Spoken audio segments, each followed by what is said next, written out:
We're getting around to different types of animation now. A few weeks ago, I finished a Netflix TV series called Stranger Things. There was a plot event that really ticked me off, so naturally when I finished the show, I went onto the internet to see others' reactions. And along the way, I stumbled into the show's development process and pictures of the Stranger Things monster. I'm gonna spoil what it looks like in a minute because this episode is all about animatronics. Animation is the art of motion. Animatronics are robots built and programmed to move around for movies. It's 3D animation, but real. Could really kill you real. Animatronics aren't only for movies and TV, by the way, because artists also build these mechanized puppets for stop-motion animations. Kubo and the Two Strings is full of them. Okay, take a good look at this thing. When you see this monster on screen, it's usually a combination of 3 elements. An actor who wears the costume, electronics, servo motors, and batteries inside of the costume that animate non-human movements, and computer graphics animation. All in all, a crazy blend of reality and digital. The monster's head has 26 motors in it, and when they're running, it's so loud that the person wearing the head can't hear stage direction. Yeah, it's loud. So you have this guy in a costume who can't see, feel, or hear anything acting out the parts on stilts. And at the same time, the robotics engineer is offstage with the controller telling the head what to do. When to open, when to close, when to move around. The hands on the suit are also animatronic.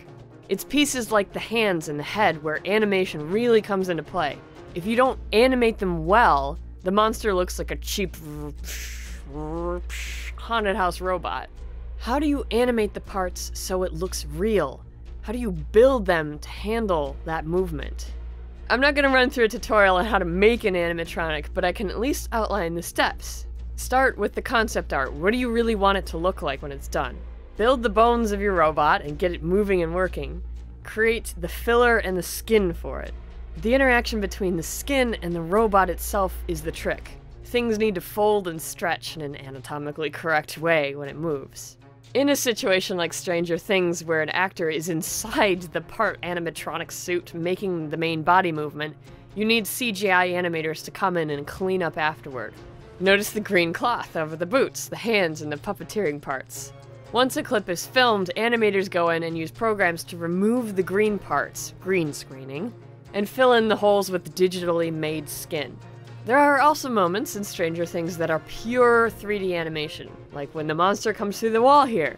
You can use animation programs to distort and pull on the wall. The monster that pops through is a digital 3D model the animators reuse whenever there's a situation the actor can't do. CGI animation like this used to be really cheesy, fake, and inexpensive. These days, you can animate digital with lifelike accuracy, so artists who still build things, who still build these types of animatronics, and put the creativity in to make a shot work in the real world are becoming a little bit rare. Where do you stand? Do you love animatronics and the crazy things animation engineers can build with today's tech? Or are you all about 100% digital CGI monsters with no limits?